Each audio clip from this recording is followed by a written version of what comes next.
Hello and welcome back to Growing Family Garden. In today's video I'm going to show you how I built this raised bed and filled it all on a small budget. Whether you're in your back garden or you're in your allotment, raised beds are cheap and sustainable and a great way of growing vegetables and flowers. I'll take you through step by step from gathering the materials to getting it to look like this. Let's get stuck in. After squeezing the 8-foot lengths of timber into my car, I set about measuring and cutting the corner supports. I used the circular saw to speed up the process, but a handsaw would have worked just as well. Remember to always wear the advised safety equipment. I next cut the ends of the bed. Our dimensions are 8 foot by 4 foot and 1 foot in depth.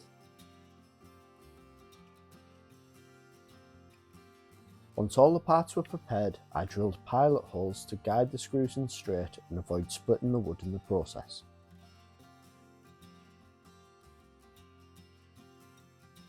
Lifting it into place, we had one final check of the placement before making permanent changes. We picked this spot as it's in the sun all day, but the apple tree provides dappled shade in the afternoon. Much like when I constructed our sandpit a few weeks before, I had to level the ground as our garden is on a slope. We dug down on 3 sides and checked it was level. When filling the raised bed, I've gone for a combination of no-dig and hügelkultur methods to keep the cost low. First, we cover the ground with a couple of layers of cardboard and water it down to start the decomposition process and smother the grass and weeds.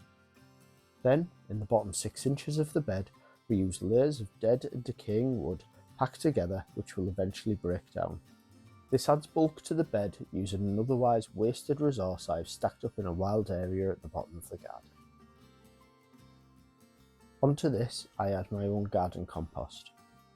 As this is the second layer, it's not finished compost and still has plenty of lumps and semi-decayed garden waste in it.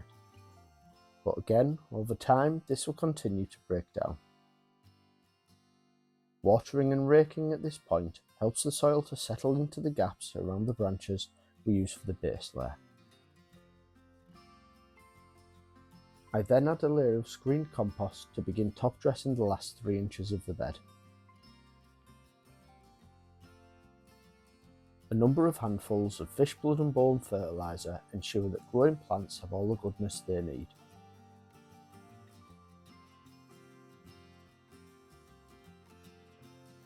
Just to finish it off, another layer of compost and a final water, and our bed is ready for planting.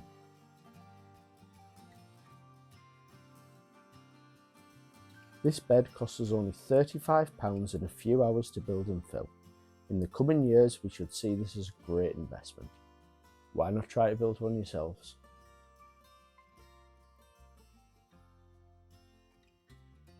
If you like what you've seen today, click that subscribe button and follow us on our gardening journey. See you later.